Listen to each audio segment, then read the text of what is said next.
Welcome back to part two of Leading Organizations Through Transition with the author of this book, Stan Deetz. Welcome back, sir. Thank you so much. Good to see you again. It's great to have you back. We've had a little bit of a break. Both of us have been working. Stan's working on a new book, and I was traveling over in the US, in fact. So it's great to be back with you, Stan. I thought we'd jump straight into something that I find a lot happens with innovation in that it's not pretty. Transitions Is are not that pretty, and actually, I was thinking I was telling you I wear a pin to try and reflect the show, and I was gonna put on a butterfly, this great metamorphosis of the caterpillar into the right? butterfly, and I was like, "You know what? It doesn't quite do it. This is a moth." And a moth has the same transition, but actually it's just a little bit uglier, and I was like, "Well, that's the truth about this." And I thought we'd check that assumption because you say that one basic assumption of this view is that cultural assumptions are strongly held by most people. Before the change process is considered, you may wish to consider moments when your own view of how things work and what is right and fair were challenged. Consider, for example, the death of a young parent or child, or your feelings about the justice system after OJ's verdict, or a divorce settlement, the first time you were offered a dog or cat to eat, the promotion given for political reasons when you were more qualified. All these things question your assumptions, and it's easier to understand the horror and disbelief when culture change is attempted and the accompanying sense that the gods must be crazy. I thought that was really, really important point that's often glossed over. It is not Yeah. easy, and some of us, many of the audience of this show, Stan, love change, and we can't understand why the rest of the organization doesn't want it. But you say we Yeah. need to check that assumption. Well, I think we do because we love change in part because many of the changes that we're loving don't challenge our values. In fact, they're trying to get other people to go along with our values. And of course, that's more comfortable, right? I mean, the idea that I can get more people like me, it does feel good. I do think that we have to be really conscious of what does a change really mean to a human being in a location and the real effort that it takes to do it. And, I sometimes use very simple metaphors with this, not the more complicated things of, where have you really been challenged? Basketball is a big sport in the US. And I remember teaching my son basketball, and he was such a marvelous basketball player with his right hand, very proud of himself and so forth. But I kept telling him that, of course, you're not very tall. You never will be very tall. And so you've got to learn to go left because they'll quickly know that you always go right. And of course, he looks at me like I'm absolutely crazy. And so I finally said, I'm going to tie your right hand behind your back so you only can play with your left hand. And of course, if you've ever done this, you know what it's like to dribble with your left hand when you haven't done it. It's this real weird thing, and how long it takes, even that very simple thing of redirecting it so that your left hand can work. And so if you think about a cultural change, really you're asking everyone to suddenly who's right-handed go left. And it looks like a remarkable simple skill because you've been doing it with your right hand for your whole life. But it's not easy because when you go left, you are retraining the entire body, its reactions, responses. To a large extent, that's what you're doing with culture. You're changing the very way a person sees a situation, the natural moves that they have.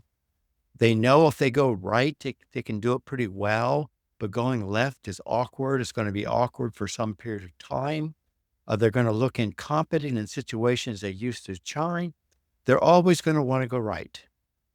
And so, the concept here of trying to get used to the idea that you will go through a awkward phase and that awkwardness will be greatest among the people who are most skilled because they have learned to rely mostly on the capacity that they've been trained to have. And therefore, getting people into this idea, not only is it extraordinarily challenging, and I think some of the examples there of things that, just sort of absolutely turn people off, right? The idea that I actually could do that. And, but it's not hard to come by. I mean, many of us are challenged right now because of the situation in the Middle East. And we understand, as I talk to people of different persuasions, how deeply held some beliefs and values are that they really wouldn't even be honest with because they're so important to them that when they become challenged in a situation like this, they really don't know where to go and what to do. They don't know how to talk anymore. They don't know who to talk to. And these experiences we have are very important for us because they are our experiences to understand what happens to everybody in an organization if you want to do a fundamental change. I love it, man. You've set me down a rabbit hole already, man, and we've only started. We intended to get the whole book done on episode 1. I don't know if we're gonna make Yeah. it through episode 2. One thing that came to mind, Stan, based on what you said, was building on the metaphor of the left-handedness, if you want to call it that. I thought about this before, that the word sinister actually comes from left. It means sinistre, it means left in Latin. And it's actually because they thought that left-handed people were evil. And in schools, I don't know about in the US, but certainly in Ireland, they used to punish people for writing with their left hand.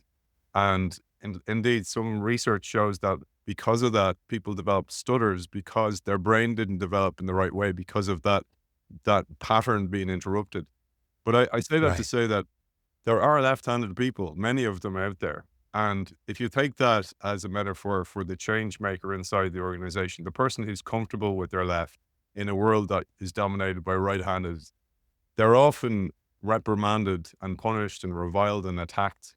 And maybe you'll share a word on that, because many of our audience are those. They're change agents, they're transformation agents, they're heads of VSG even and innovation. And they are often subjects to this attack. And maybe a Right. word of encouragement, but also why in your expertise that you see that happen. Yeah. A couple of things, I think. First is we went through the same history of left-handedness in the United States. It was probably everywhere that you try to do this. But there's two pieces of this I think are important. One are the explicit punishments that take place. And now the implicit structural and systemic things that still remain against left-handedness, even though it's no longer punished. And to see the first is important, but also to see the second. It's by left-handed people that try to decide where they get to sit at the table so they don't interrupt the people as they eat. And the understanding that every moment when they go to eat with a group of people, they have to think about where they sit. Uh, that's different, right? It makes them a different kind of human being within these contexts. And it makes the notion of punishment constantly a set of microaggressions.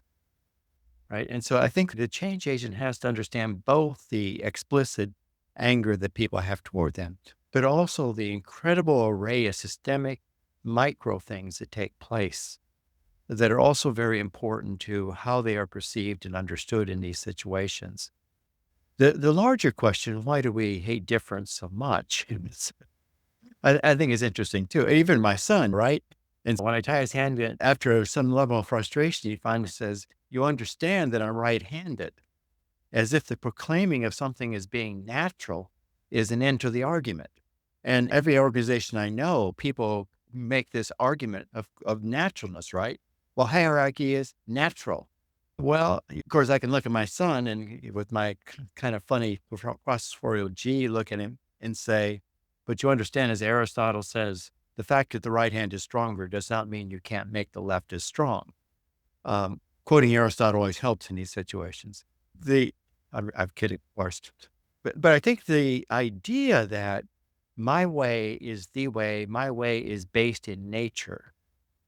It is the natural way that we are. And we see across social movements, the treatment of our individuals who are gay. You name your issue, right? And in organizations, we are filled with things that are presumed to be natural because they are comfortable in my way. I know how to succeed in that world. And I believe that is a natural world. And so I think that when one suggests a change, not only are you asking people to do something different, you're asking them to give up a fundamental belief in the way the world is. And that is really tough. And difference always does that. The presence of difference means that there's a challenge against this. And the philosophers talk about this in different ways. Giddens referred to this as ontological insecurity. And in the United States, we now refer to this as an existential threat, which the right political parts of the United States see virtually everything taking place today as an existential threat.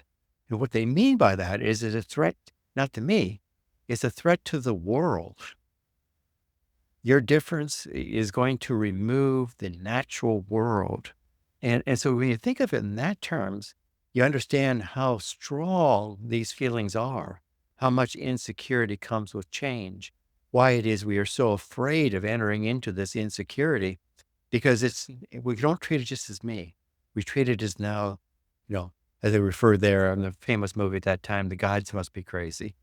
And so I think that's why I think we underestimate the extent to which people's worlds are put under threat when we ask for fundamental changes.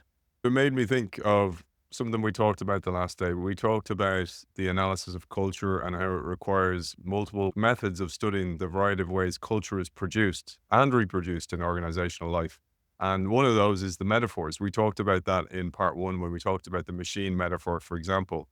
But because Mhm. we're on this point, I'm going to jump to it.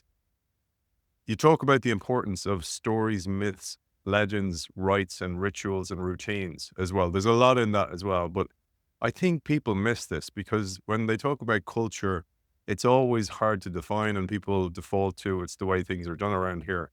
But the metaphors are Mhm. used, the stories, the myths, the legends of the organizations, the rites, rituals, and routines, they all either reinforce it or create it in the first place. Or are it? Yes, that's true. I'd love you to share this because I'm speaking to a group of 100 scale up leaders, CEOs who've Mhm. developed startups. They've got to a level of success and they're worried about the future, or maybe they're not worried about the future, which also says a lot as well about them. Because you get to that level of I've made it now, and there can be complacency. But you talk also about the importance of the culture starts with the character of the founder or the leadership team that begins the organization. Yeah, for good and ill, right? The initial leaders in most organizations put a very large stamp on how the organization is seen. They self-selectly hire into people that believe in their story. They reward people who believe in their story. And so it isn't very long at all until the leader's understanding of the world is totally institutionalized and totally peopled in the organization. And it is almost always the case that when an organization gets to a certain size, one of two things happens. One is that the leader now is challenged because you can't any longer hire people like you. In other words, you're already now in a situation you've got to deal with diversity and other things. Or in other cases, the leader can't give it up. That the culture that required to become successful is not the culture required to sustain one's capacity. And it's very hard for a leader to understand that their way of being, which was extraordinarily essential for this to come into being, is not the same as institutionalization. I've talked to some leaders of these kind of startups, and I said, you have to understand the fact that you were really great at courtship and ended up with a fantastic spouse in no way means that you know how to be married. So, I mean, these are fundamentally different things, right? And not that there isn't plenty of courtship in a marriage to keep it working. But on the other hand, you have to understand that the kinds of things that become institutionalized and the ways in which one does these things with kids and mortgages and so forth is different than the excitement of making something. And so so I think that I think it's very much the case that a leader has tremendous impact, especially in a small organization that grows into something. But even at particular moments, the right moment of the right leader coming in, you think of like a GE or something where all of a sudden at a transformative moment, the right leader was there that voiced things in a way who else was able to capture something at that moment, which in some sense maybe changed the culture. The but that didn't last, right? And in fact, the very way that this changed the culture itself was, in many cases, a transitory moment. And so I think that an organization has to understand that while there are many things built into it, the thing that really is successful, of course, is the organization that builds into it is capacity endlessly to not get hung up in its stories and myths, to treat them as the fairy tales you once told children, which are no longer the fairy tales you want to live your life by. And that requires a maturing of culture that is really quite different than we frequently see happen. Let's extend that, because in this same chapter you talk then about the legends or the stories that you tell inside the organization, those all-nighters that you pulled, etc. Because later hires have no interest in that type of dedication to the business that you built, often, most of the time. But then there's things like the rites and rituals that may have been developed in those early stages that may not be politically correct anymore. Maybe the world has changed, maybe it's moved on. There's then the types and processes with conflict, people speaking truth to power, and even things like espoused values in companies, in the documents, in the mission statements, even if there is a mission statement. Yeah. Yeah, no, I mean, all of these things that transform. I mean, we see this in, some of the debates about the millennials coming into organizations and, you know, the boomers who have a very different idea about how work works and what you do are in these kind of clashes. And really they want to make millennials into boomers. And, and so you get these kind of things that takes place. And of course, some of them have been, I mean, the gender thing has been very important in this, right? I mean, I was in one organization where their complaint was that the women just didn't work the long hours that men did. And so I did actually analysis of this. No, actually what was the case is that women came in earlier because they came in when they dropped their kids off. And they did a lot of the work before anybody was around to bother them. And they went home at 6 when the guys then began to hang out and put that final drive in because they didn't get anything done today. And this, because of the concept that staying late and working hard were the same thing, that it totally creates a misunderstanding of what things are. And those are the kind of changes that take place all the time. As a younger generation comes in, we see these kinds of changes that simply what we call the conjoining of things that should not be related to each other. In other words, working hard should not be conjoined with the notion of working late, but they are. And it becomes very hard for organizations to do what we call disarticulation, that is to break apart something that got put together that didn't have to be put together.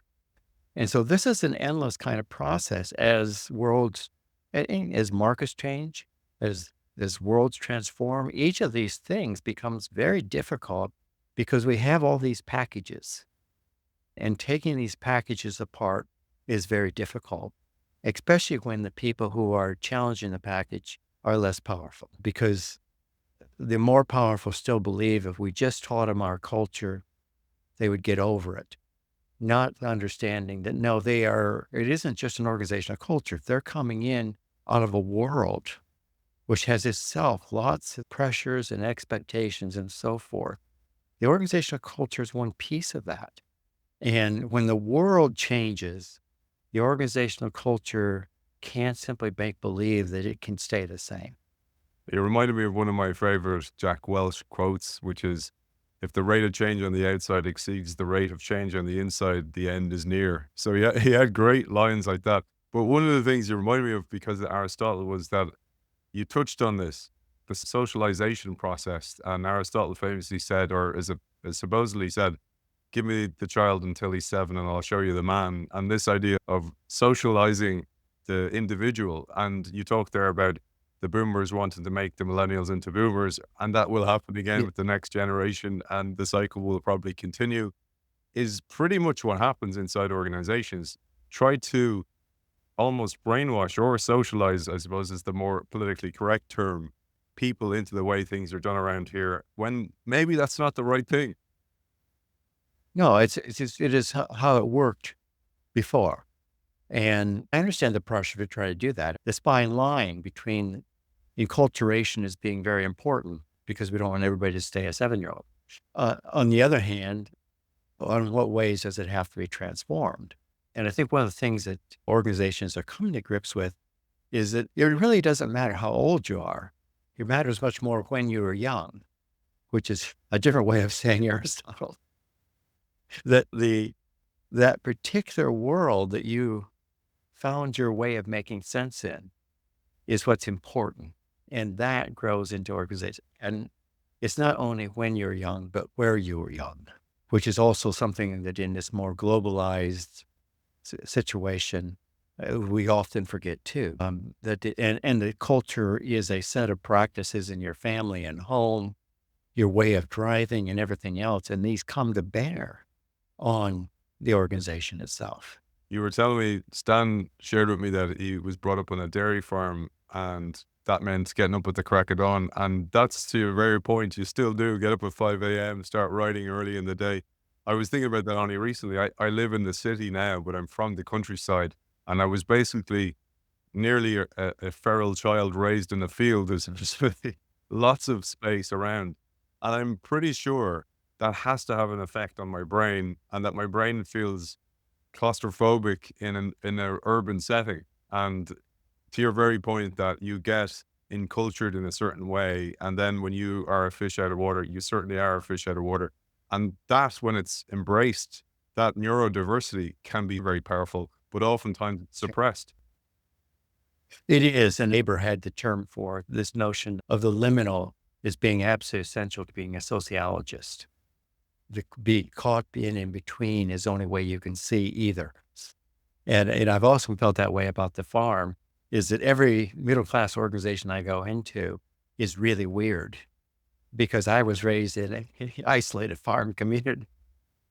And none of the things work the way they do. I often laugh as that many of the people I work with in organizations grew up in places they think they can control their world. On the farm, everything is fate because all the important things in the world cannot be controlled. The weather, the cows, you name it. And so when I come in and see this, I see something somewhat different than a person who grows up into it. And this is particularly important as workforces become more diverse.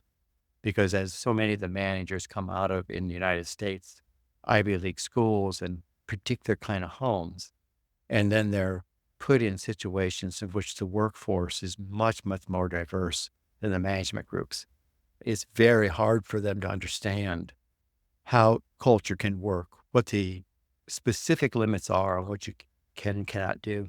Because you're mentioning milk all the time, I'm writing a new book, I was telling you before, and I have this concept called the spilled milk effect. And what it's about is tone and emotional expression. And it's something that you touch upon in your book. And I very rarely see this written about, but the whole idea is basically I'm teaching my child to eat their cereal. I'm very patient dad. I'm like kind of going, it's okay. They're taking their first spoon of their cereal. They spill the milk all over the counter. I'm like, don't worry about it. I'll clean it up. Now, same situation, but I'm under pressure to get to a meeting on time. Kid spills the milk, and I'm like giving the huff, and my facial expression looks angry. The kid probably feels some type of version of shame, and I've changed the entire learning experience. And I see that so much times when it comes to innovation. So somebody's at a board meeting, they announce that the project didn't work out the way they had planned, which is perfectly normal when it comes to innovation, because how could it if it's something brand new? And this is Right. such an important point, and you wrote about it decades ago, and I'd love you to share it. We can praise every mistake because we recognize that as being learning, right?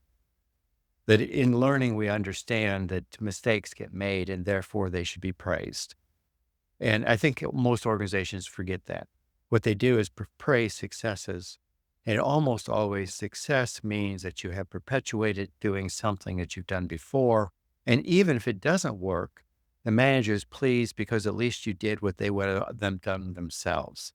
And so I think the real critical part of the new organizational life is to be able to distinguish between mistakes that happen that you should praise and the mistakes that happen that are problems. And I don't think we have attuned that capacity. And I think the child example is really good with that, is that we criticize children for trying new things often, because in fact, the new things are the things that are hardest for us to deal with, which is different than simply misbehavior. And I think attuning ourselves to trying to understand the difference between really understanding normal mistakes that take place in the learning process, or the fact that you've tried something and now we know that it doesn't work, as being very valuable. These are the kind of things that organizations typically do not praise. And you're right, we don't praise them most often when we're under other pressures. The interesting thing is that when the world is coming in on us and we have trouble, those are the points that we should most praise innovation, which comes with it with mistakes. But as you're right, at the point that we're under the greatest period of pressure, we most want them simply to behave so I don't have to deal with them. And so I think your example is a very good example of how organizational life works, and the absence of the kind of innovative cultures that really invite people to try things out, to make mistakes, and to understand that if everyone's clear as to what the mission is, that their ability to innovate, even in a mistaken way, around the mission is extraordinarily important.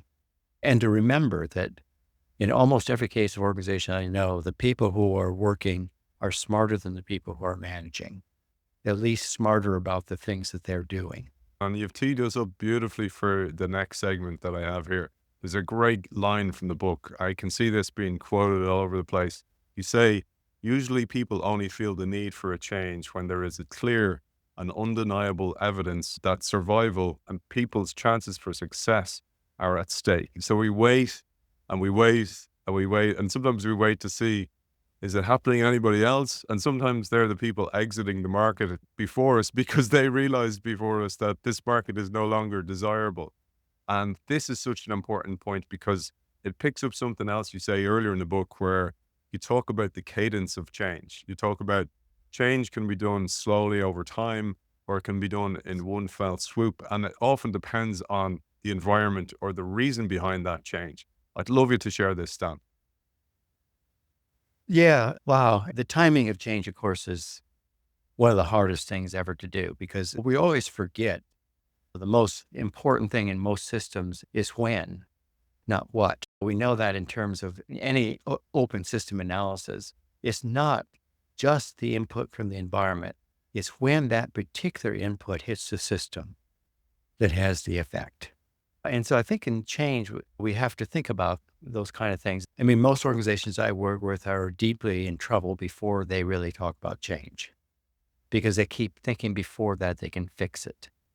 And part of that is deeply embedded in organizational life. Managers don't get a lot of support for telling people what's wrong. They get a lot of support for telling people what's right and their ability to fix what's wrong. And so the organization itself typically becomes, especially at the upper levels, quite out of touch with the growth of difficulty until it's at some kind of crisis point. And of course, once you're at a crisis point, we always forget that people change least well when they're scared. People do the greatest changes that are good when they're happy.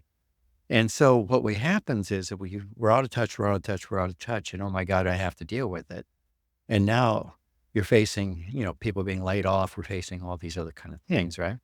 And so it's not a good time for change. And so, I think the capacity of an organization to read its environment somewhere out there, which requires, I think, hiring some people whose sole job is to pay attention to the things that we're not paying attention to. That if you think about any system, any creature, has only certain antennas, right? Which means that those antennas allow them to be in touch with this part of the world and not that part of the world. And they get in trouble when the world suddenly has something as a threat to them that they have no antennas for. And so it's very important in an organization to develop the capacity here to have these kind of emergent antennas. Or to have at least parts of things that are paying attention to what people are not paying attention to. Because in most every case when a crisis is coming, there are people who know. Nobody wants to listen to them because things are going well, right? And you certainly don't help your career by talking about them. So I think organizations, if they want to really be on the edge of things, have to build in its capacity here to surveil parts of environment that it has not been paying very much attention to. My fellow countryman, George Bernard Shaw, had this saying that all progress depends on the unreasonable man or woman, often the left-hander inside the organization. The person who's the square peg is the person who sees the world differently because their antennas have grown or have developed differently. Yes, they're often attacked. And this is one of the huge dilemmas that we see. in the interest of time, I thought I'd use that you mentioned mission. And mission and vision are not the same. And you include a chapter on vision and explore what vision is and show how some of the world's premier organizations have turned a commitment to a strong vision into unparalleled success. And that's because, as you say, it acts as this boundary or this gravitational pull to communicate to the organization where we're going to be playing in the future and what we think it's going to look like. I'd love coming from you, and particularly because you've done such deep research in this for decades, that you'd share your concept of vision and what it means to the organizational transformation. Let me start with the simple things. Two very simple ideas that we may have touched on last time, but there's two things I think to be deeply true about people. People are like strings. They're more easily pulled than they are pushed. And that herding cats is not hard if you have a bucket of milk. Both of these try to attend to the notion that we operate best when we have something that's pulling us and not pushing us. And that we believe in that in some way, right? Even if you remember The Little Prince, the famous French book, basically at some point it says, if you want to build a sailboat, don't find carpenters, find people who love the wind and water, because they will build a more beautiful boat, right? Because they're touched. So a vision has that quality. It has that quality to pull at us because we can believe in a future that can exist. And that vision then becomes constantly open, right? Because a vision of something that can exist at the same time recognizes that the world constantly is changing, that this is my way of engaging the world is not an answer. Because an answer is an answer to the world that we have, and more often the world that used to exist. What it is, in fact, is an understanding of where I want to be and the looking forward to that, okay? Which pulls us, right? And it doesn't mean that people treat this as, oh, you're motivated. Motivation is what we do when the work is uninteresting, right? When we're doing something that's stupid, then we have to motivate people to do it. This is not motivation. This is drive and love, okay? This is that I want to do this because I know where it's going. I'm sailing and I'm feeling that movement in some way with this. And the leader that can provide that kind of a vision, right, is very important to us, and very important to particularly the startup companies and those kind of things. And it doesn't always mean that the vision can be fulfilled, because in some sense, the real trick of successful people is to be simultaneously fully committed and ready to give it up. And the readiness to give it up can't distract from the notion that I am willing to give this my all. But giving it my all in the face of now finding that it didn't work is okay, right? That isn't the absence of something beautiful. That's in fact the presence of being a human being. And I think that's where vision happens. And that's why mission statements and other things I think often fail, is they talk too much about some world that exists in some way and too little about, so where do I want to go? What do I want to be?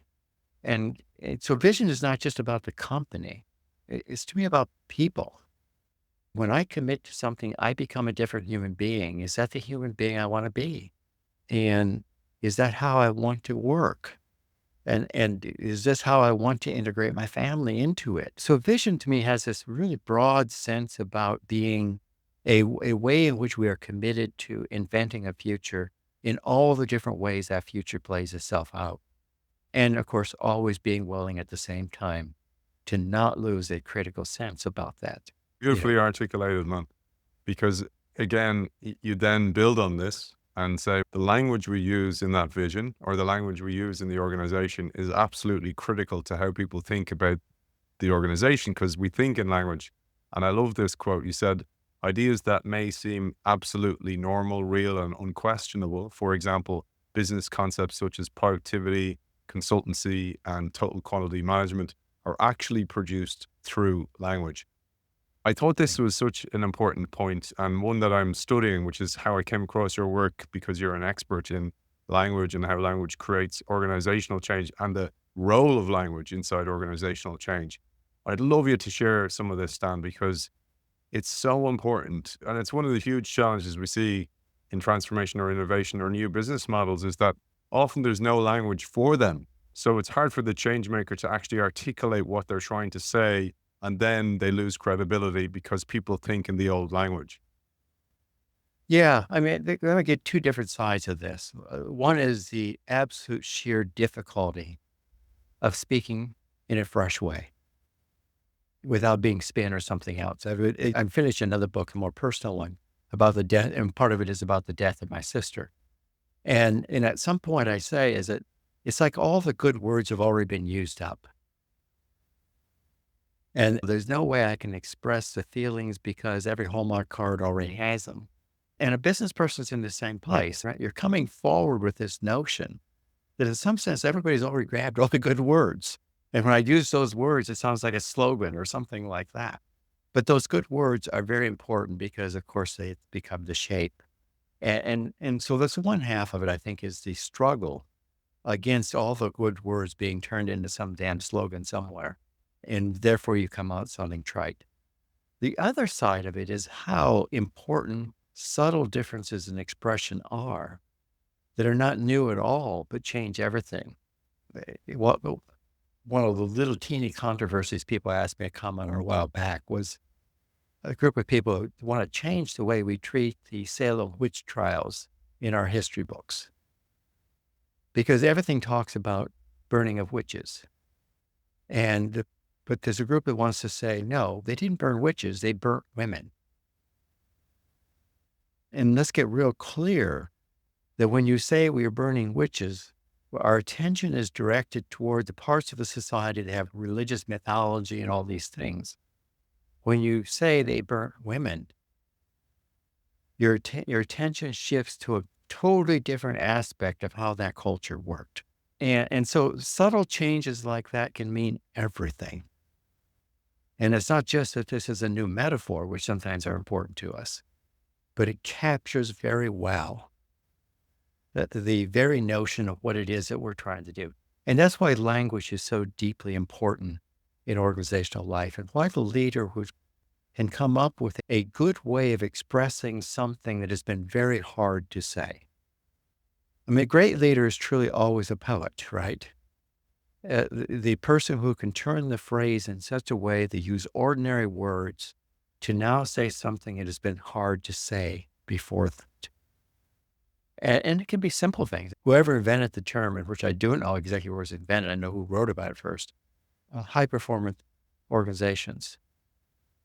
Well, that turned our attention, right? We've always thought about some organizations doing better than other. Mhm. But to treat this in this particular way changes our way of thinking about how we go about evaluating organizations. And so for me, the understanding in a particular company that, okay, I was working with a company in Trinidad in which the Trinidadian government was trying to put more pressure on the company to have less as expats and more locals in management positions, which they felt was very important to both the safety of the operation, as well as, of course, the development of their society, their economics, and so forth. And so how do you talk about the organization in this new way? And so that it becomes very clear that when we talk about this, we're not just simply saying, oh, I'm going to do diversity, I'm going to have more Trinidadians in management, but how do we talk about this? And so part of this was to get the idea that we are, in fact, going to energize our company with this idea that the local does better. And in fact, some of the concepts that came up were, how do we say the local? Homegrown talent, the capacity to understand the full context of organizational life. In other words, we're inventing ways to describe this that doesn't turn into a move of kind of wokeness, that is, we're going to be nice to people, but turn it into an understanding of how to capture here very well what it is that is trying to be achieved. and to see that in the way that it is going to be healthy for the organization and can be communicated to outsiders. And that's a trick I have said in many rooms with organizations trying to say, but how do we talk about this? Because we don't have a language yet to talk about what we have not yet talked about. And I think it's important. I think there's been a lot of attack in this country around diversity programs, inclusion, and so forth. And part of that is because it's been presented in most organizational life as doing something which is nice. It's fair. And not being presented into, we have now built an organization that's more responsive.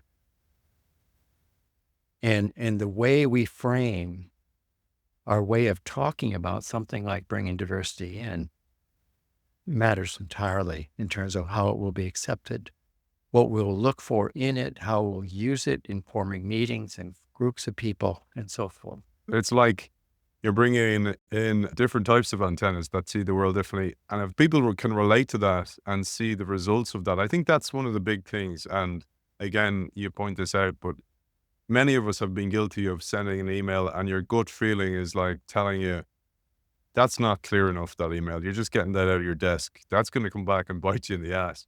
And you see this so much with organizational communication. It's fire and forget. And Yeah. one of the things, Stan, when I retired after professional rugby, I coached for a few years. And one day I got it into my head, we had a problem with the players not doing weight training. And weight training is essential to play rugby.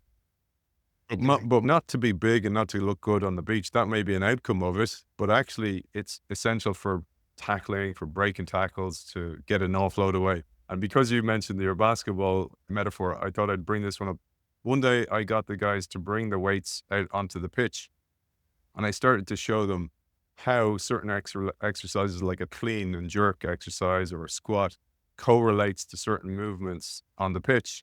And then we had much more adherence. And later on in the book, you say, for employees to identify with a company's vision and culture, they must not only understand new ideas, but they must also see how new programs and ideas relate to the job. That is so often just giving the short shrift. People forget about it and just move on, or just assume that the employee will get it for themselves. And you know, when you're watching a movie and they make the plot really clear and they remind you of something, you're like, oh, dude, I saw that. I got it. You didn't have to show me that. But you do for some people. You have to show them because maybe they're not as au fait as you are. Yeah, no, the metaphor is beautiful. I mean, the idea of lifting weights is so different from the idea of getting free from a tackle. I mean, just in terms of your whole mental sense, right? And when you see this activity as that, it's not only is your muscle doing different, but your head is doing different about the activity, right?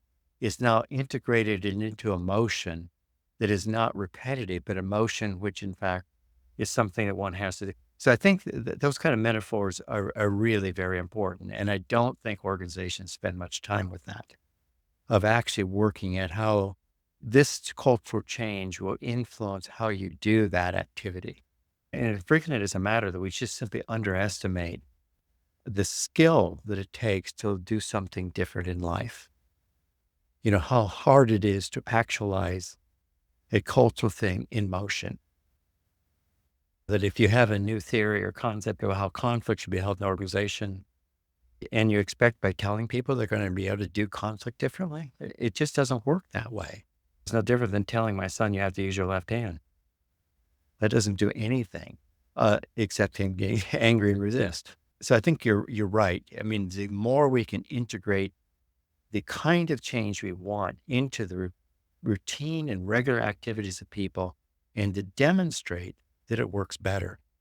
One of the things I think happen, teams is an incredible idea, a very powerful idea, but organization after organization committed themselves to teams and then threw people into dysfunctional meetings and thought that they would come out believing in teams. It was just absolutely wrong. It's no different than in this country. We decided teams were important. And so second grade teachers used to start putting their kids in teams to do exercises. And what kids really learned was, I will end up doing all the work if I want to go be great. Well, probably was the right lesson because that's how teams work in the organizations too. But it's wrong, right? Because we don't understand that in saying this is important, is only important if done with a certain level of skill and capacity. And that skill and capacity takes a long time to develop. And I think that's where the culture change fails so often is it's words, it's concepts. It's not integrated into the life and activity the person must engage and live. Well said, Stan. In the past, leaders became divorced from managers, became divorced from actual executors, those people on the edges of the organization.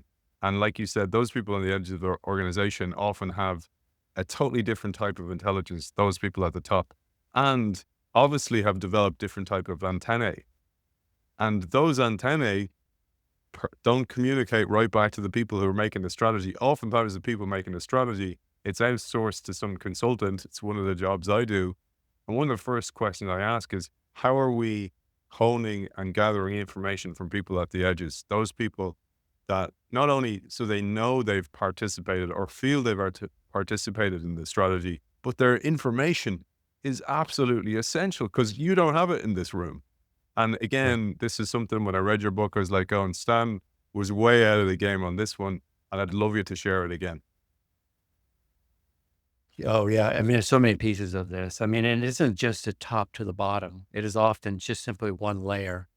I was working with a large gas company, and one of the problems they were confronting was that their people that are in the trenches are older and retiring, and they keep hiring in these people at the level above them, the supervisors, that have never been in a trench.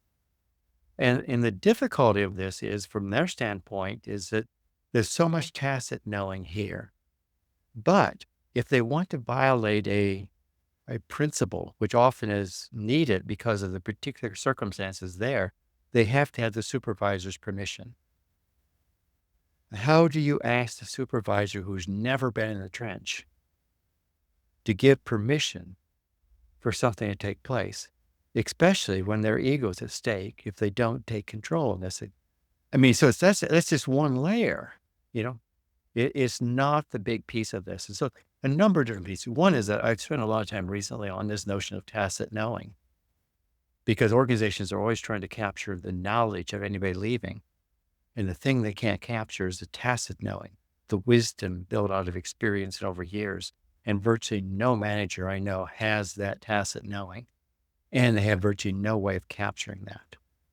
And it's made worse. I mean, you take out your memo, have that memo now written by an AI program rather than you, where it steals from some other way that somebody else did this memo sometime that is done both perfectly right and totally insensitive to the ears of the listener, right? So we're in this situation where we've got tremendous amount of knowledge at the lower levels of organization that is being lost. And it will continue to be lost because our concept of management, especially high paid management, is bringing more and more people in without work experience. They're not working up through the organization. They're being brought in by the side or their consultants, or this problem is outsourced to somebody. And so I think there's a major gap there. And that's a growing gap for us. As salary inequities grow, so does too the inability to capture the relevant knowledge in the organization, because people at the point of production know all sorts of things that are known no other place. And so I think the knowledge piece, part of this is very important. The gap is very important. And it's not just, it is partly just getting people to be encouraged to pass information up and to pass it up far enough that it actually makes a difference. And also for people when they want to send a message down to actually listen to people before they do it. Those are important things that ought to be obvious, but they're not. But the more subtle things are the ways in which we're asking people to do all sorts of new things, and yet they're doing it with aging equipment.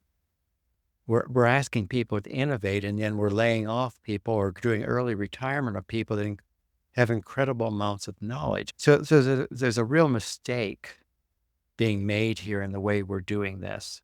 And the society pays for it because all it really means is our goods and services are of less quality and cost more.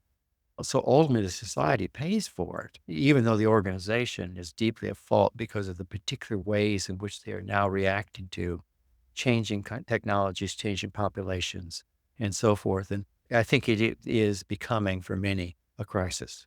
I was thinking about this recently, Stan. It's like technological Taylorism. So Frederick Winslow Taylor brought in the whole idea of the machine metaphor, essentially this whole idea of the process, and he divorced managers from workers, and managers actually became productivity viewers. And then that gap started to become more and more so. But now we have AI as a layer watching people and how productive they are. And that's actually doing another version of Taylorism. But the problem is that's great if you want to reinvest those funds into the organization, hire more people. But instead, we're going to go, oh, we don't need more people. We're more productive now, so we can be more profitable. But what happens to all those people, and what happens to the next generation of those people? To your point, the tacit learning goes out the window because the machine can't learn it that way. And the way I thought about it, Stan, I speak French, and I was pretty poor at French until did it in college, did it at a university level, until I lived in France. And then I learned words, and I actually didn't know the English translation for the words because I'd learned them in France, pointing to things. And sometimes there wasn't an English equivalent for that word. And I was like, going, that's what the problem is, that trying to capture that and actually translate it back, like you say, into a document so it can be captured or else uploaded to some machine. And it's going to lead to a game of musical chairs, and the chairs are going to run out. It's right. No, you have to translate a worldview. You can't translate a word. And that's hard to do. And, the AI thing is especially important now because it is having a lot more impact than I think even most of us understand when I look at how many people are using it in how many ways. I mean, Chomsky recently said that we're absolutely mistaken to call it AI as if it's artificial intelligence. What it really is plagiarism software. And if you think of it as plagiarism software, all it really is doing is collecting hard work that other people have done and putting it into a document as if it's its own. It has no intelligence. And the way that we're using it to replace human intelligence is a failure with that. Because the capacity that people have to understand connections and reason. And the fear, of course, is not that they're simply going to, Braverman's term I like better than even Taylor's, that this is a de-skilling operation. It is taking away the skill of a worker into a routine, right? Well, we're de-skilling management, right? Each of these programs really, in fact, are making managers mechanical operators of a piece of equipment that has de-skilled them. The lawyer is de-skilled to the extent that they don't have to know the cases anymore, that AI does it, if they don't have the capacity here to do the intelligence. And that is the real capacity to think of a situation, to understand the options, and most importantly, to create and invent.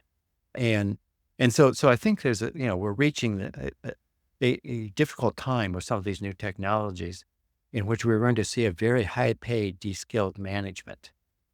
And that we're going to have a lot of costs in that as the AI and other systems reproduce old biases, reproduce assumptions that were based in other people's work that are now lost as we simply take the outcome and not look at how it was produced. And so I think there's a number of kinds of complexities here that are going to create for us a number of different kind of problems. And it brings us full circle, a nice way to wrap up today's episode. Like you said at the very start of the show, those people who have got to the top of the organization in the past, who are in positions of power, authority, well remunerated, all of a sudden find themselves outside a job or outside a new paradigm that they don't belong, or they don't feel they don't belong. That always leads to trouble. And that's something that we're definitely facing if we don't address it. I think we need to learn from past mistakes. The 1990s, as we flattened organizations, we got rid of a lot of middle managers. And part of that was good because middle managers were often just passing paper from one place to another and weren't essential in the way this could operate because knowledge existed below them. But losing middle managers suddenly put organizations all sorts of problems.